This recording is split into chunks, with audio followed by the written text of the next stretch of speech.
Year 5. There was a mean look in this boy's eye. You would see him, poor as he was, trying to dance in his old worn clothes. He was an agile boy, but here in the countryside that had been beaten down by the war, he was dancing in the depths of the enchanted forest. He was dancing to a record, a 78, a slow record. He couldn't believe that his father was playing it. He didn't know that his father was trying to remember what it was like to have been at the war. And now, 7 years after it had finished, he wanted to make sure he did not make the mistakes that his father had made when he'd come back from the war and everything made him angry. If he'd had any friends in this world, he could have shown off the way that he danced. But he'd been given the job of rebuilding the farm with his father.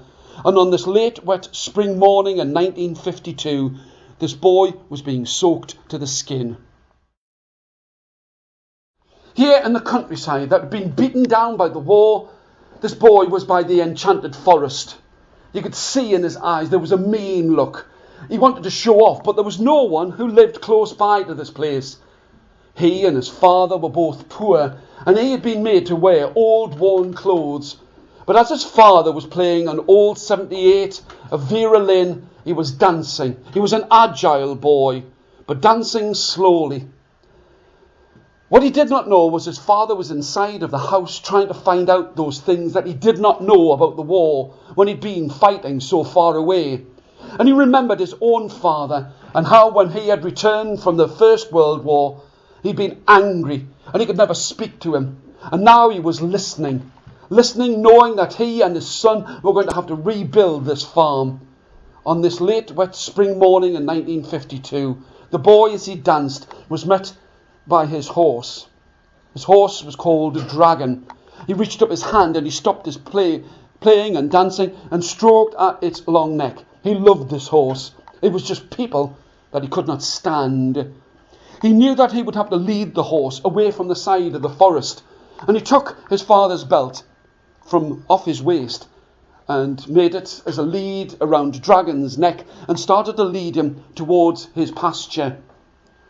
As he was walking, this boy looked down and saw his grandfather's medal on his chest. He was very proud of his grandfather, but he never really knew him. For his grandfather thought that children should be seen and not heard. And the music suddenly stopped. You could hear his father taking one record after another, all of the hits that had been so popular during the war, and smashing them one by one. The boy tied up Dragon by the side of the pasture and could see the hoop that his grandfather would used to play with, a toy. But now it was 1952, a new life, a new world, a new and better Britain that was hoping to be built again. As he stopped by a tree, a willow tree, you could see his father coming towards him. His father was shaking his head. The crops were not doing as well as they could have done. And you could see his father was with his wounded hand coming towards him. But instead of being like his grandfather, always angry, he looked and spoke. I've had enough. I've had enough of trying to think of what happened in the past. I'm getting rid of the war and rid of the records. We're going to make a new start. Come here, son. The boy was quite surprised because his father had never spoken in this way except in anger. And he led his boy to this tree, a willow tree. And he looked and he said, what you and I are going to do, we're going to carve our initials in this tree. And year by year, we're going to see this tree grow, just as this country is going to grow. We're going to try our best. And all the things that I've said in the past, I'm sorry. I'm sorry for them all. I put the war behind me, and now we are going to work together. And by the way, the father spoke. His voice was softer than this boy had ever heard it before. You're pretty good at dancing. There was a man, and he was a good man, and he lived in a great house in the southernmost part of all of China. And at night, all he could ever see were the stars in the sky, and he would look out, and he would smile to himself. But his heart was heavy inside of his chest, for his wife had died many years before, and his daughter, whose name was Yeht'sin, would try and do anything to help him. Now, this man, whose name was Wan, would raise a sword in his hand to protect anyone who lived in that country. He was not a king, but he was a warlord. But he would also use that sword to make sure that everyone did as they were told. Now, Yeht'sin would like to have seen her father married again, to have someone who would bring him comfort. And she heard of a woman, a beautiful woman who had a daughter. And she thought that if her father and this beautiful woman got married, then they would be a family yet again. Oh, she was beautiful, and her voice was sweeter than honey when she spoke to Wan. But when she spoke to Yeht'sin, it scratched upon her ears. And here's the thing of it. As soon as they came in sight of that great house, she said to her new husband, "Oh, my dear husband," and her voice was sweet and soft. "Oh, my dear husband, I see that your daughter, Yeht'sin, has a bigger room than my daughter. Please tell her to move out so that my daughter can have her room." Wan did not know what to say, but he went to his daughter, and Yeht'sin would do anything to help her father. And she said, "Of course, I will move out, and my new sister can have my room." Do you think that this wicked woman was happy? No. Can you do that with me? No. She looked and she said, and when her husband was not there, this voice scratched in the air. She said, "You girl, I want you to fetch me water before the sun will rise in the sky." Yeht'sin went and fetched the water and brought it in and gave it to this woman. Do you think she was happy? No. It wasn't cold enough. It wasn't sweet enough. So she said to her husband, "My husband, I would wish for your daughter Yeht'sin to move out of the house and move into the dark, damp cave by the side of the mouth of the river and fetch me water from there, for it will be cold enough and it will be sweet enough." Wan had to ask his daughter again, but again she did not hesitate for a single heartbeat. "Of course, father, if that will bring us happiness, then I shall do that." And she moved into the dark, damp cave by the side of the river, and she would fetch the water for a new mother before the sun would rise. And do you think that this woman was happy? No. She said, "At the top of the mountain," for she was speaking to Yeht'sin, "at the top of the mountain there is a cave, and inside of the cave there is a lake. The lake that runs right down to the river, that moves right down to the stream and the sea. And I want you to fetch me the water from the middle of the mountain." Yeht'sin had to get up, and she would go up that great mountain path, but the mountain path was covered with stones. Now you might have noticed my accent. I want you to say stones the way I say stones. Are you ready? After 3, 1, 2, 3. Stones. Do I really sound like that? And I've got to tell you this, these stones were sharp and hard, and as she walked to the top of the mountain, it cut at the base of her shoes. And she fetched the water, and do you think that this wicked woman was happy? No. She said, "You are not bringing me enough. Oh, it is sweet. Oh, it is cold. But you are not bringing me enough. I have made for you some buckets." Now these buckets were as long as a man's arm, as wide as a man's body, and they were made out of gold. They were heavy before she could even pick them up, and they were placed on a yoke. Do you know what I mean by a yoke? When you have like a stick, like they see over people's shoulders, and a bucket on each side, and she picked them up, and they were heavy even before she'd put the water in, and they bore her down. And those stones that were on that path cut not into just the base of her shoes, they cut into the flesh at the soles of her feet, and the blood dripped down upon the stones and made them crimson red. So when the woman was brought the water, do you think that she was happy? Yes. Oh, she was this time. She was happy. When she saw how much unhappiness she had brought to Yeht'sin. And she would fetch the water, and the woman would smile, and Wan would look and see just how unhappy his daughter was. But one day, Yeht'sin climbed up that mountainside and went inside of the mountain, and by the side of the lake that ran to the river, she heard singing, sweet singing. And as her eyes had not got used to the darkness, she looked, and there she could see, half in the water and half out of the water, there was a fish that was no bigger than your little finger. Beautiful round golden eyes, blood-red fins at its neck. And she picked it up, and she put it into one of the buckets, and when she picked up the buckets, they were light. They seemed to weigh nothing at all. And down the mountain she went, and she smiled as she went, and she poured out the water in front of this woman, and she could not stop herself, but she was still smiling. "You girl, why do you smile?" But Yeht'sin said nothing. Can you do that with me? Yeht'sin said nothing. She would not tell her, and she kept this fish inside of a cave, inside of a bowl, and every day she would feed it upon rice. And this fish grew bigger, not just as small as your little finger. Soon it was as wide as your hand. Then it became as long as your arm. And she could not keep it inside of a cave. She took it and she put it in the river. And every day she would be there and she would say, "Oh fish, oh beautiful fish, sing a song for me." Can you say that with me? "Oh fish, oh beautiful fish, sing a song for me." And the fish would come up to the top of the water and it would sing for her. And when she placed the buckets upon her shoulders, they seemed to weigh nothing at all. And up she would go and fetch the water, and always with a smile upon her lips. This woman kept asking, "But Yeht'sin said nothing." Do that with me. Yeht'sin said nothing. This woman was very curious. She decided that she would hide behind a tree and watch to find out what it was. And as she hid behind a tree, she saw Yeht'sin standing there and saying, say it with me, "Oh fish, oh beautiful fish, sing a song for me." And she watched this fish come to the top of the water, its beautiful round golden eyes, its blood-red fins. And she said to herself, "That fish shall sing for me." And when Yeht'sin had gone up the mountain, she stood by the side of the water and said, "Oh fish, oh beautiful fish, sing a song for me." But her voice scratched upon the ear. She cleared out her throat.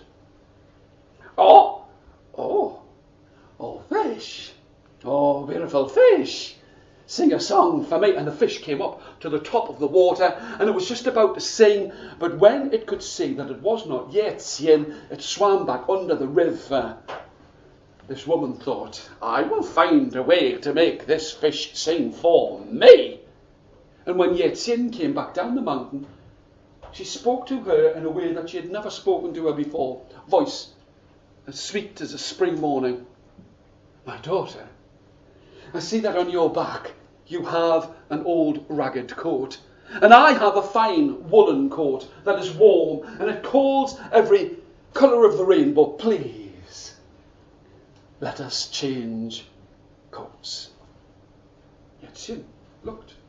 This new mother of hers had never treated her well, but she took off her raggedy coat, gave it to this woman, and she put on this beautiful warm coat.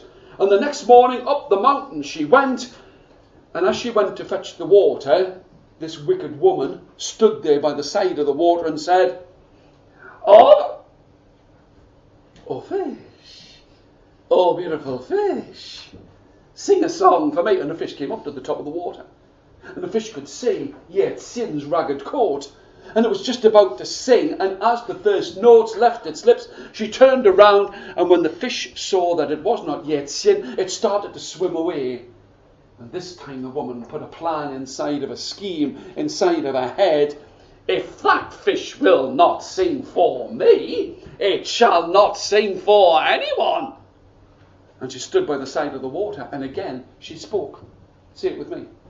"Oh fish, oh beautiful fish, sing a song for me." And the fish came up to the top of the water, and it was about to sing when this woman took a few steps back. "Oh fish, oh beautiful fish, sing a song for me."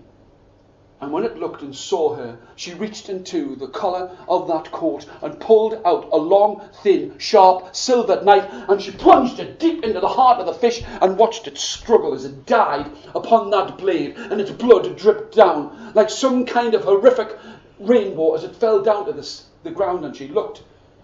If you will not sing for me, you shall not sing for anyone. And she skinned it, and she cooked it. And when Yeht'sin came back, she looked and said, "Give me back my coat!" No sweetness inside of her voice. Yeht'sin took off the fine warm woolen coat and put her own ragged coat upon her back. But the woman spoke again, a wicked gleam in her eye. "Oh, if you would wish to eat with us and be like a family, then come inside of the house this night, and we shall have a supper together."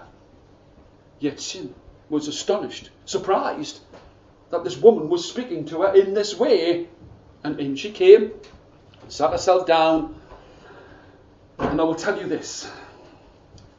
The smell of the fish was enough, but she could not lay it upon her lips, teeth and tongue, and she ran out of the house, down to the side of the river, and said, "Oh fish, oh beautiful fish, sing a song for me."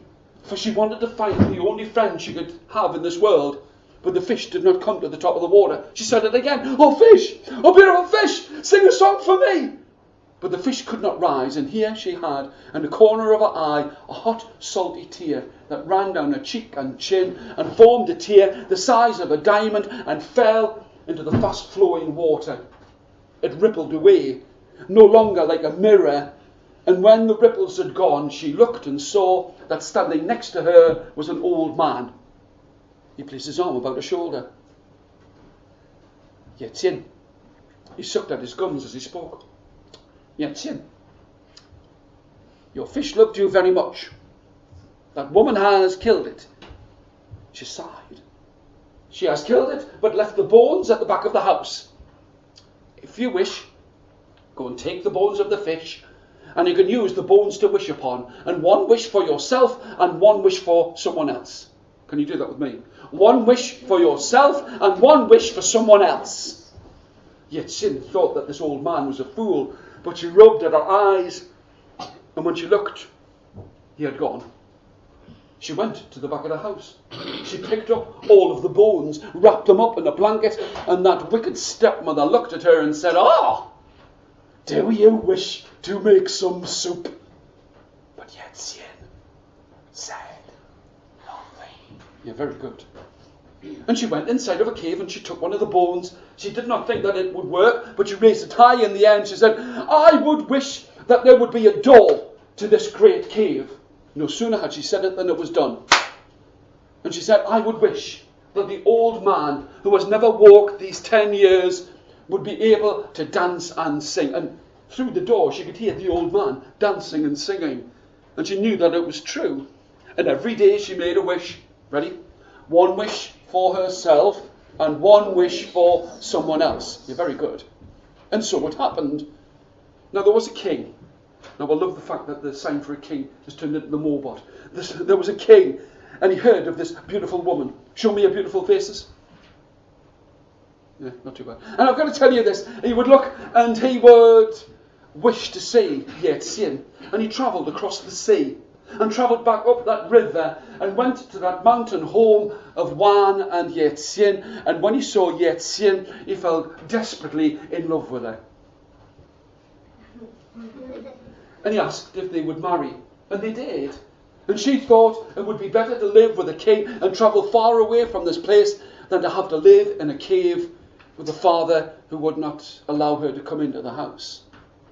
But the king started to notice, in a very short space of time, things started to appear inside of the castle. And people were having money in their pockets and roofs over their heads. And he could not stop his curiosity, for at the tick and tock of midnight, he crept down the stairs and he saw his wife, Yeht'sin, take a bone and go, "I would wish that every window in this great house would be made of diamonds." And it was done.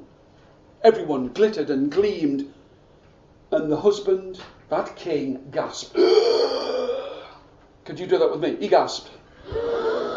It was much louder than that. He gasped. And as he gasped, Yeht'sin looked towards where he was hiding, and he ran upstairs, and he had seen her wish for one thing for herself. And he did not see her wish that every house would have a table that would be covered with food. The next morning, very pleased with himself, he spoke. "My wife, you have not seen your father for a long time. Why don't you travel across the sea and see your father Wan? He will be pleased to see you now as a queen." And Yeht'sin did want to go and see her father, and she travelled across the sea. And on the first night that she was gone, he crept down the stairs at the tick and tock of midnight and reached into the blanket that held the bones, took one, held it in the air and went, "I cannot do this. These do not belong to me." The second night he took one and went, "I would wish that I had not done this." And he put it down again. But the third night he could not stop himself. He held it in his hand and he wished for every single stone and brick inside of that castle to be made of gold. And as the words spilled from his lips, each and every part of the castle turned into gold. He was very pleased with himself. And he had wished for one thing for himself. And he wrapped the bones up and put them away. And when Yeht'sin came back across the sea, she could see in the distance the castle. She could see that it glittered and gleamed and glistened. And she ran. My husband, please tell me that you have not used one of the wishing bones." "Oh, I have. And I wished, as you can see, for every stone inside of this great castle to be made of gold." "Please tell me that you wished for." "Do it. One thing for yourself and one thing for someone else." The king looked. "No, I did not. I just wished." Here she ran. She took the blanket. She took a bone and she said, "I would wish that there would be a fire inside of this great castle where everyone can sit and never feel the cold." And it did not happen. "I would wish that everyone in this country would never know what it was to have disease." But it never happened. Now he fell to his knees. He pleaded. He screamed, "Forgive me. I did not know." She said, "There is nothing else that we can do but to travel from the top of the world to the bottom of the world, from the side of the world and all around. And we will stand by every river, at the mouth of every lake and a mountain, by a sea, by an ocean, by a loch, by a lake. We will stand there and see if we can find that fish or the old man." And it was true, they did. They travelled from the top of the world to the bottom of the world, from the side of the world and all around. And they would stand by the side of every piece of water, every river, stream, lake, and they would always say it with me, "Oh, fish, oh, beautiful fish, sing a song for me." But one day, by the light of the sun, they looked at each other, and they knew that the light was passing through their bodies. And Yeht'sin spoke. "We can no longer travel together. You must travel by the light of the sun, and I will travel by the light of the moon, and we will stand in that place, and we will try and find the old man or the fish." And sometimes, by the light of the sun, if you stand by the side of a river, and you listen to the way that the water will move over the stones, you will hear a voice, a man's voice, saying, "Oh, fish, oh, beautiful fish, sing a song for me." But if you stand by the side of the sea, by the mouth of a river, and the water moves backwards and forwards, do it, move backwards and forwards, you will hear her voice say it. "Oh, fish, oh, beautiful fish, sing a song for me." "Oh, fish, oh, beautiful fish, sing a song for me." Do it by yourself. Sing a song for me.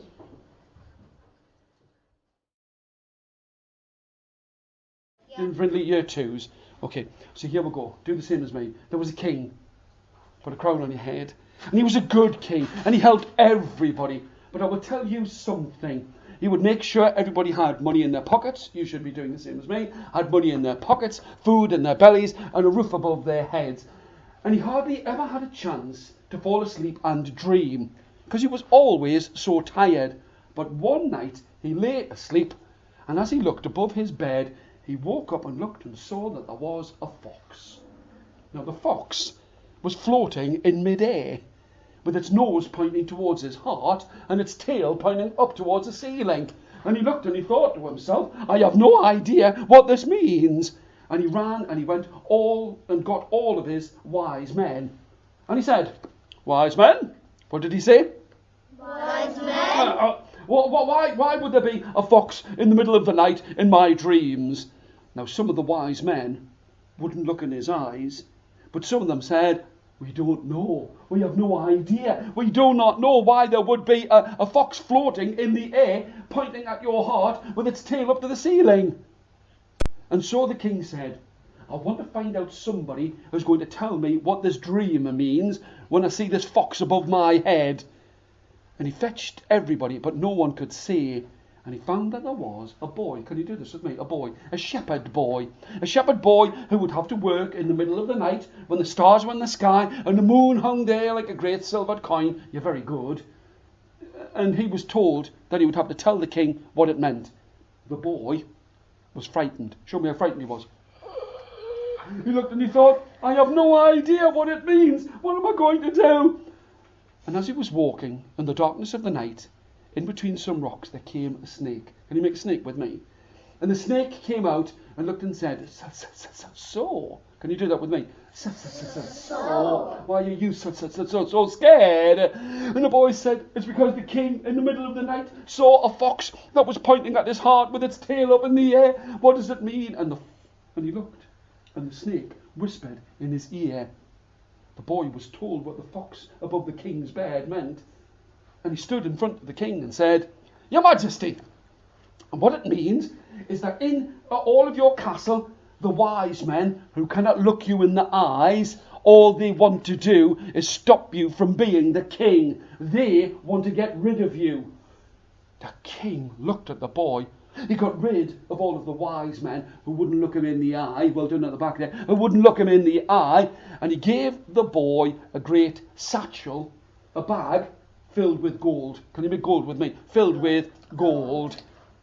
And as he was walking back, this great bag of gold on his back, from out of the rocks there came the snake. So, you have been given such a great reward. I would like to share that reward with you. The boy just looked. Share it? Share it? I shall not share it with you. And the boy ran. Can you run with me? And the boy ran back to his home.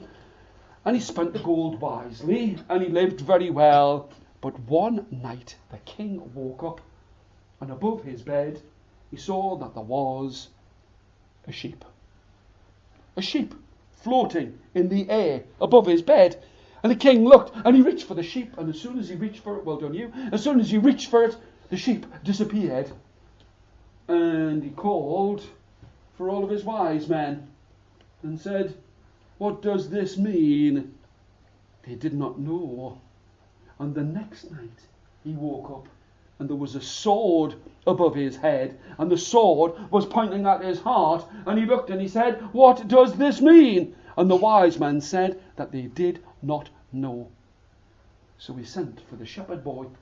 He said, I need you to tell me what my dream means. The boy was frightened. He didn't know what to say or to do. And he had to go over the mountain where the snake was.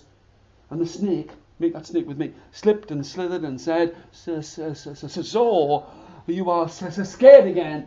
What is it that makes you so frightened? And he said, I have to explain the king's dreams. He has seen a sheep and he's seen a sword. And here the snake smiled. Show me a snake smile. It's not very easy when it hasn't got lips. I'm going to tell you this. It smiled and it whispered in his ear. But it said, I will only show you what the sword means. If you want to know what the sheep means, you'll have to come back. Will you share? And the boy said, of course. And along he went. And he stood in front of the king. And he said, O king! What did he say? O king! The sword above your head means that all of the wise men who wanted to get rid of you are now forming an army. They have swords in their hands. Can you make that sword with me? They have swords in their hands and they are going to bring an army and they're going to try and kill you. The king looked and said, "You are a good boy. I shall give you a huge reward, and I shall get rid of all of them." And the king's army got rid of all of the wise men, and he gave the boy not one, but 2 great barrels of gold. The boy could barely manage to carry them, and he knew that he had to go past the snake. And sure enough, the snake came out. Do it. So, you are not so scared now. Will you share your gold? And the boy did not hesitate for a single heartbeat. He took his sword, do it with me, and he chopped off the tail of the snake. And the snake slithered away, and it left blood on the ground. But the boy had, show me, not 1, but 2 barrels of gold. And he lived very well. But the king said, "You did not tell me what the sheep meant. Come back and tell me what the sheep meant." The boy would have to go back past the snake. And as he went past, do it with me, the snake slipped out like this. So, you have returned, and last time you ran away, and the time after that you cut off my tail, but I shall tell you what the sheep means. And he whispered in the boy's ear about what the sheep meant. And the boy stood in front of the king and said, "O king!" What did he say? O king! Now that you have got rid of those terrible wise men, now that you have stopped them trying to kill you, everybody will be quiet and kind and will be just like sheep, for they will do as you tell them. The king gave him not a bag of gold, not barrels of gold, but a huge cart of gold and silver and diamonds. The boy rode, and this time he felt really guilty. He thought to himself, "I treated the snake really badly. I ran away from it. I chopped off its tail, and every time it helped me." And this time he stood, because he couldn't see the snake. He said, "Snake! Snake!" Now I want you to say snake the way I say snake. You ready? After 3, 1, 2, 3. Snake! Snake! I'm going to tell you this. He said, I am sorry for what I did. I do not want to share the gold, the silver, or the diamonds. I'm going to give it all to you." And the snake, show me, came out. It said, "So, you're very good at this. So, you have learned your lesson. Because when I first met you, well, you were as sly as a fox. You ran away. The second time, you were like someone who had a sword in their hand, for you chopped off my tail. And now you are just like a sheep, because you will give me all of the gold. I think that you should be a king in your own country and keep all of the silver and the diamonds and the gold." And the snake slipped and slithered away, and that boy, he became a man. Show me. And he used the gold and the silver and the diamonds to help everyone. And he made sure that they had food in their bellies, a roof over their head, and money in their pockets.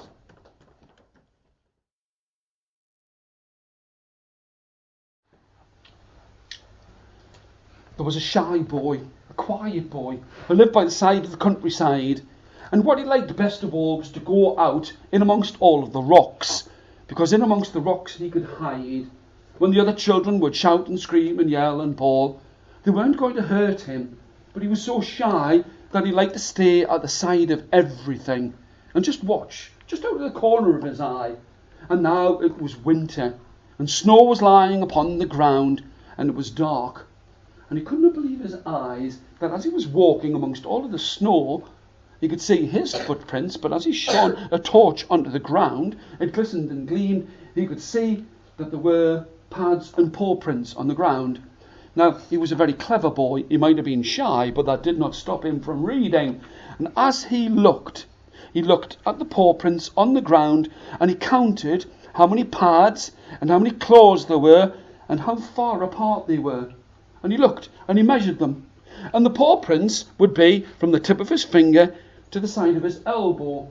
So he knew that this animal must be bigger than a cat, but smaller than a dog. And he scratched at his chin and he rubbed at his head. Can you do that with me? He scratched at his chin and he rubbed at his head. And he didn't really want to say anything to anyone. But when he got home, he met his grandfather. And his grandfather was there, sitting and writing.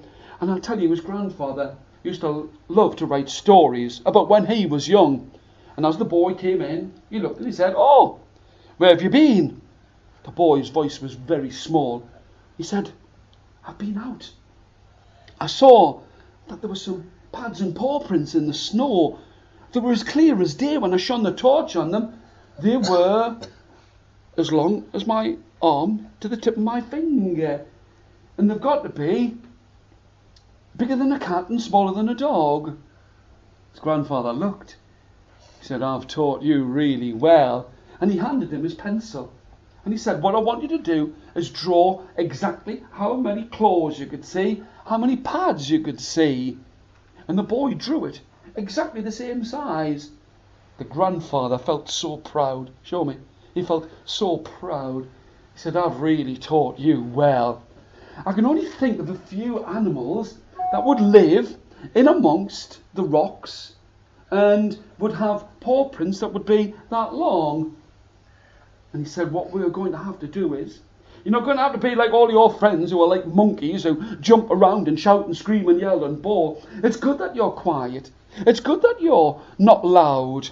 Because if we sit carefully enough and we look at where the path goes, if we sit very still and watch, if we sit there, well, anybody else would have gone after about 10 minutes. 'Oh, I'm bored. I don't like this,' and would have spoken and jumped and jived about. But this boy didn't. He kept himself hidden. He kept himself warm, stretching and pulling at his arms and his feet. And they could not believe their eyes, because they did not see just one fox. They saw a whole family of foxes. And all of their footprints and paws and pad prints, they matched exactly the drawing that he'd done. The grandfather was so proud. "Oh, you are good." And he ruffled his hair so that it stuck up at the top. Anyone else? Do you know, I've got to tell you something. I remember when I was a boy, and my grandfather sat like this. "Oh, you might be quiet now, but you'll be bigger and stronger. But you'll always remember, by the light of the moon and the dark of the night, you saw a family of foxes." Year 3 story. He was a happy man, always having been a farmer, strong in his arm with a good smile upon his face. And now, on the spring afternoon, with the darkness starting to crawl about him in 1942, he could not believe his eyes as he stood in this fantastic new city. The stench of steel in the air. He would have done anything to get away from the smell of the farm, and he wanted to become a soldier. He knew that he would have to make sure he did not mention that he was a farmer, because it was protected. For the army needed to eat, the army needed food, and the army needed farmers. But he travelled on the back of a tractor with some other farm workers who did not want to be stuck in the countryside when they could have been fighting against the Germans. Year 3, full story. The war had been raging for 3 years now, and on this dark spring afternoon he was standing there, a smile upon his face. He kept a secret inside of his heart. He was a farmer, but he'd had enough of working on the fields. He was strong in his arm and strong in what he wanted to do. He wanted to fight. He wanted to become a soldier. Travelling all night on the back of a tractor, he had arrived in this new city, famed for the steel that it made. He could not stop himself from gasping as he looked at every new fantastic building. If nothing else, he wanted to get away from the smell, the touch, the feel of the farm, but he noticed that there was a hard, dark, oily smell in the air from the factories that churned out the steel. All about him, you could see the straight walls of the factories, and he gripped his case tightly. He felt just like a child. He had everything inside of that case that he thought that he would need. Anything that he would need to help to fight the enemy. This war had gone on for too long, and he wanted to feel a gun upon his shoulder. He wanted to feel like a soldier. He saw that the factories were built at the base of the hill so the water would run down to help them to make the steel. And some people were standing, eating outside. These men, their skins were dark and blackened from all of the smoke inside of the factory, and it was only their eyes that he could see as they were standing outside in the fresh, clean air, standing there to eat. And in the distance, it looked as if he was looking into some great furnace. He could see the steel being made, rolled out, and he knew that this was heavy and dangerous work. Some of those men were laughing at him. Have you just come here? You just come here from the countryside? And it was as if they could almost smell the factory. They could smell the farm on his skin. But he was standing there. He wanted to become a soldier, to be like his grandfather, a medal upon his chest, broad and strong. And as he stood in line outside of the recruiting office, he looked. All he could think was, do not say I am a farmer. Do not say I am a farmer. Do not mention the farm, the countryside. And as he stood there in line, he could see them asking questions. You, son, what do you do for a living? And they would say all kinds of things. A butcher, a baker, a candlestick maker. But he was not going to say that he was a farmer. He stood there. And what do you do? And he could see the recruiting officer standing there. He was sniffing the air. Even against all of the factory smell, he could still smell the countryside on him. You boy, what do you do for a living? I work in a baker's shop, he said as loudly as he could, maybe even a little too loud. And as he said it, he shook his case, and his case broke open. His socks, his spare pair of best Sunday shoes fell down on the ground, and a trophy. What we got here, son? And the recruiting sergeant picked it up and looked. Oh, you've every right to be proud. A shepherd. You won the shepherding competition. Was it you do again, son? His face glowed bright red. I'm a farmer. It's great that you want to come and join. Great that you want to join up. But the army needs food and we need farmers. We need you more than any. You can't join, son. His heart turned like a stone inside of his chest. And he turned away from that recruiting station. And if he hadn't been so excited, if his case had not have opened, he would have been there fighting for this nation and this country. When he got back on the farm, he tried to make himself smile. But what he really wanted to be was a soldier, not a farmer so far from the battle. Okay, so here we go. This is the story. Do this with me. There was a king, make a king like this, and he had a crown on his head, and he lived in a great castle. And he lived in that place, but he was very sad. Show me your saddest faces. Now he had a daughter, but his wife had died a long time before. And he saw a woman. Show me a woman like this. She was beautiful. Show me her beautiful faces. But she was really, really mean. She would say to the king's own daughter, I don't like you. What did she say? I don't like you. I want you to go away from the castle. And the girl looked and she thought to herself, I don't want to stay where somebody doesn't like me. But this queen was awful. She gave her a bag. Get a hold of the bag like this. And into the bag she put bread. But the bread was old and hard and mouldy. She put some cheese. And it was green and slimy. And she gave her a bottle of smelly water.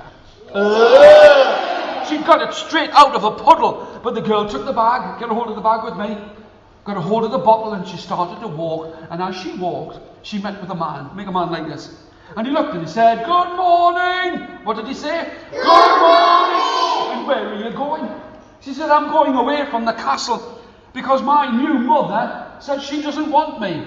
And the man scratched at his chin, do it with me, scratched at his chin, rubbed at his head and said, "What have you got in the bag? What have you got in the bottle?" She said, "I'm sorry to say, inside of the bag, I've got old, smelly, mouldy bread.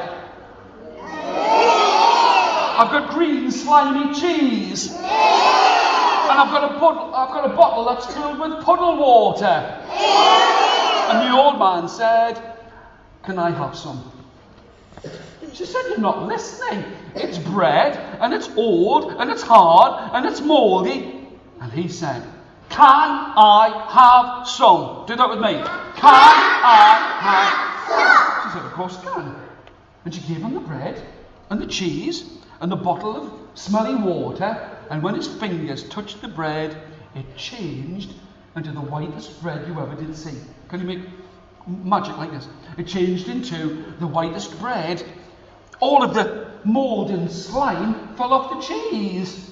And when he touched the bottle of water, it turned into the clearest, cleanest, sweetest water you ever did see.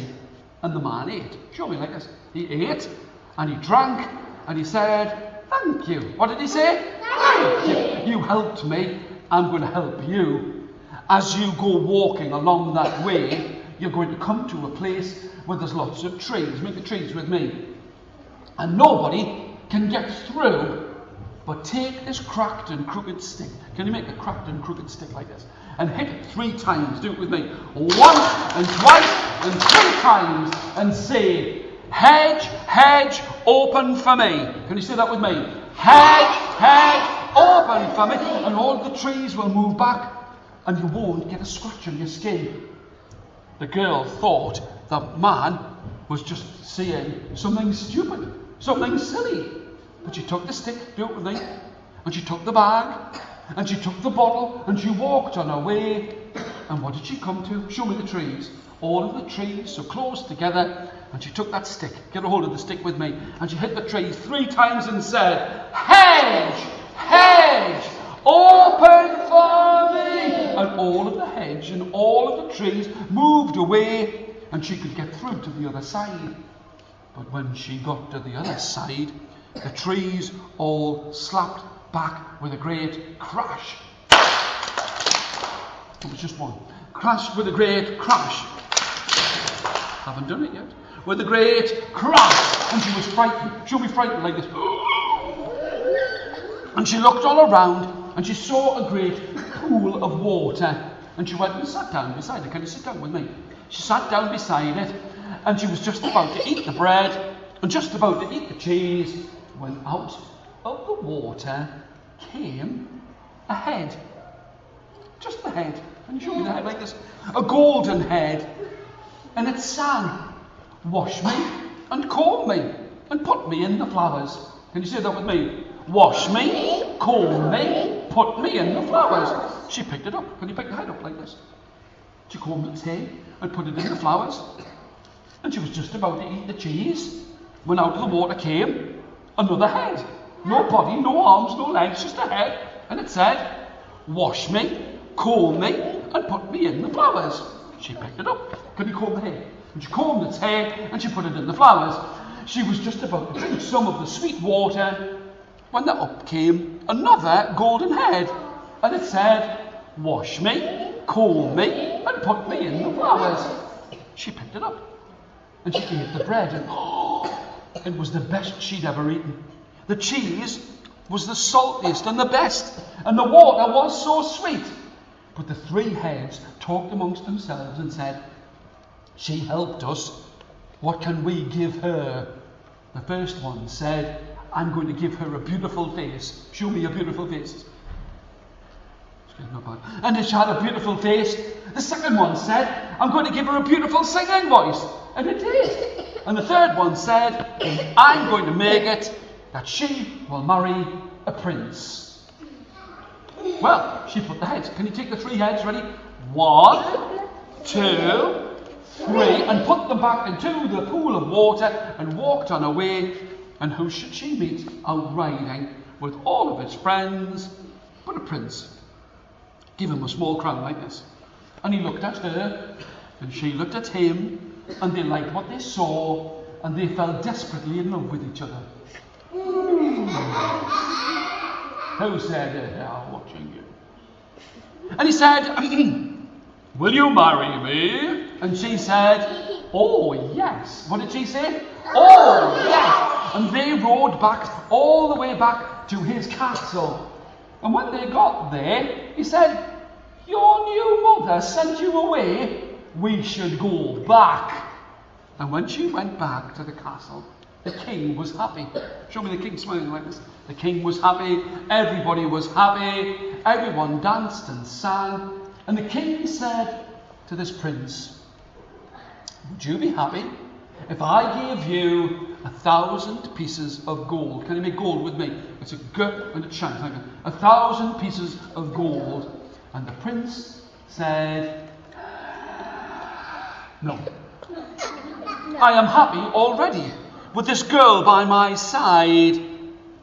The queen was angry. Show me angry.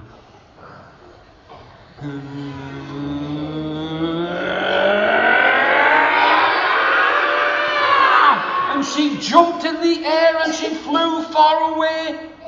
And the king was surprised but very happy, for that woman with a beautiful face was really a witch. And she'd flown away. And the king looked and said, I'm so pleased that you came back. I'm so pleased that you brought her back. And I want to say sorry for all of the terrible things I said. And would you like to live in this castle with me? And the prince said, no. And the king said, I will give you 1,000 pieces of gold. And the prince and the princess rode back to their castle, and they lived happily ever after. And that's a version of a story called The Three Golden Heads. Do you think that there really were 3 golden heads in a pool of water? Once there was a cross and an angry girl. She stamped her feet and she shouted. And she was walking towards a new hard stone castle. And on this winter's afternoon, the snow was falling down. And as she looked about her, she started to get more cross, even more cross than she'd been before. And she started to shout, I don't want to go to this castle. All I want is a crown. And when she looked at the path that led towards the hard stone castle, she could see it was covered with ice and snow. But she really wanted a crown on her head.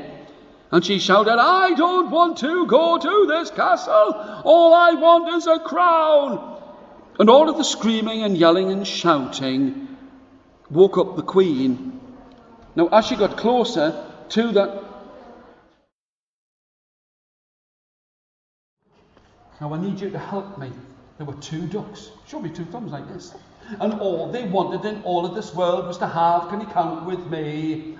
1, 2, 3, 4, 5 little ducklings. And they looked in the nest and what did they say? Well, count with me. Are you ready? 1, 2, 3, 4, 5 eggs. The first egg was as big as your hand. Show me how big it was. The second egg was as big as your other hand. The third egg was as small as your thumb. The fourth egg was as long as your arm. Show me how long it was. But the fifth egg was a different size and a different shape and a different colour. Put your Peter pointers like this. A different size and a different shape and a different colour. But they sat down on the egg. Sit down with me. Ready? Fold your arms. And they awaited. And they waited. And they waited. And they waited. And they waited. And they waited. And they waited. There was a scrick and a scratch and a crick and a crack. Do that with me. There was a scrick and a scratch and a crick and a crack. And the first egg opened up and out came a little duckling and it said, quack. What did it say? It said, quack. And they danced all around. Can you dance with me? And they danced all around and then they sat down. Can you sit down with me? And they sat down on the eggs and they awaited. And they waited. And they waited and they waited and they waited and they waited and they waited. Ready? There was a scritch and a scratch and a crick and a crack. And out came the second little duckling and it said, quack. What did it say? It said, quack. Now, the first duck said, quack. The second duck said, quack. Now they sat down on the egg as small as the thumb. Show me how small it was. And they sat down carefully, ready? And they awaited. And they waited. And they waited, and they waited, and they waited, and they waited, and they waited. Ready? There was a scritch and a scratch and a crick and a crack. And out came the smallest duckling you ever did see. Quack. But it had a very big voice. And it went, quack. Are you ready? The first duck said, quack. The second duck said, quack.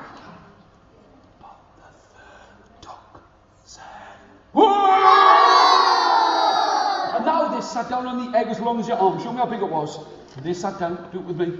And they awaited. And they waited. And they waited. And they waited. And they waited. You ready? There was a scritch and a scratch and a crick and a crack. And out came the biggest duckling you ever did see.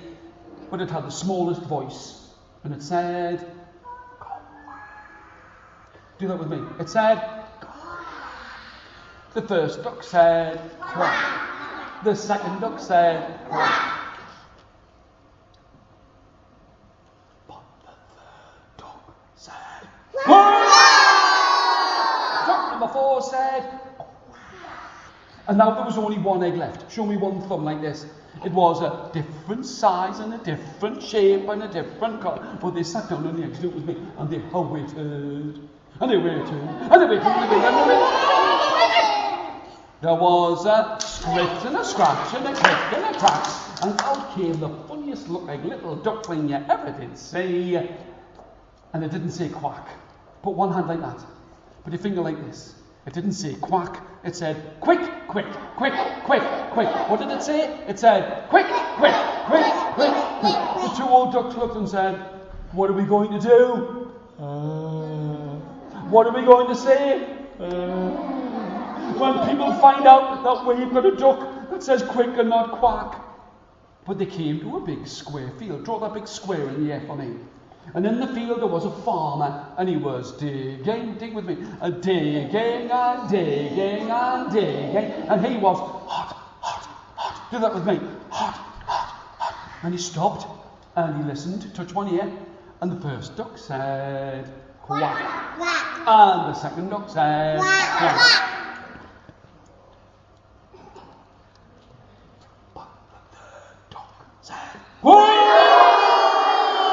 Duck number 4 said, hand like that, finger like this, but the fifth duck didn't say quack, it said quick, quick, quick, quick, quick, quick, quick, said the farmer. And he started to dig, show me, and he started to dig so quick because he thought it was his wife telling him to dig so quick. He finished his work as quick as that. I was hoping for a bit more synchronised help here. And he finished his work as quick as, haven't done it yet, as that. Well done you. And he was finished in time for his dinner. But the two old ducks looked and went, what are we going to do? What are we going to say? When people find out that we've got a duck that says quick and not quack. But who should be on a bike? Can you get on a bike? With a pack and a sack at his back, filled with letters for you and for me. It was the postman. And he stopped, and he listened, and the first duck said, quack. And the second duck said, quack. But the third duck said, quack. Duck number 4 said, hand like that, finger like this, but the fifth duck said, quick, quick, quick, quick, quick, quick, quick, said the postman. And he took the letters from the pack and the sack at his back. Can you do that with me? From the pack and the sack at his back, posted them as quick as that. Well done you. And he was finished in time for his tea and a kiss and a cuddle from his children 3. Hands in the air. But that night, when the snow came down, can you make the snow come down? When the snow was coming down, who was there to look after me, to look after you, all dressed up in his jacket blue? It was the policeman. And he stopped the traffic. Can you stop the traffic with me? And he stopped the traffic. And he said, thank you. The first duck said, quack. And the second duck said, quack.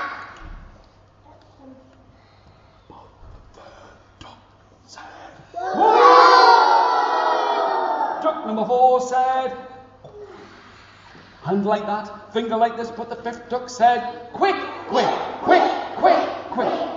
Now the policeman didn't shout or scream, roar or snore, he just said, quick, quick, where? Can you do that with me?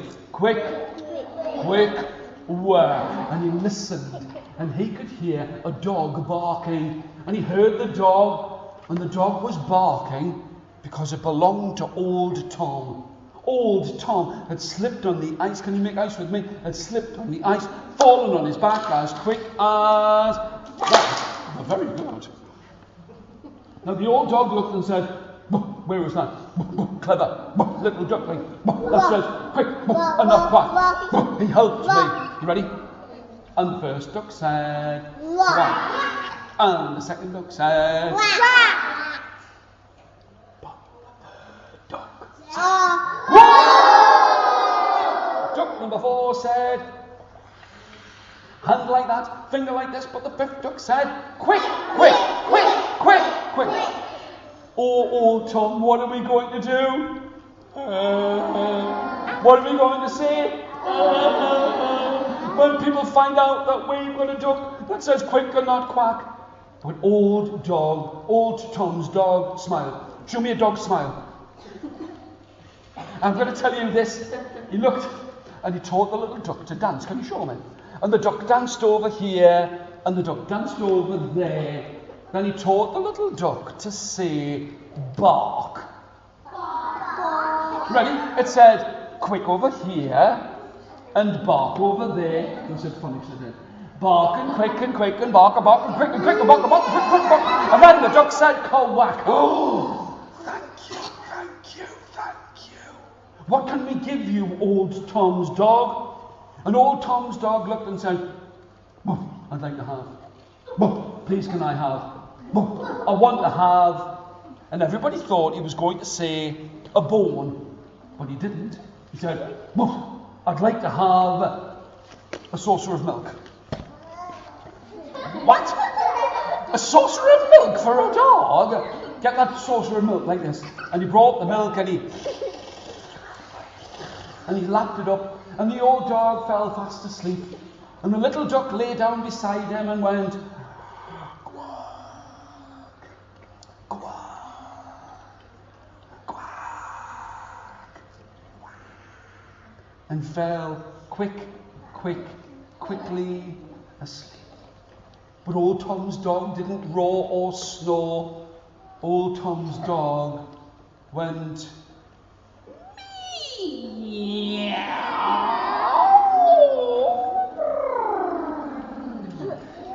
And it's a story about a duck that says quick and quack, and a dog that can purr like a cat. I think you should give yourselves a little round of applause. Well done, you.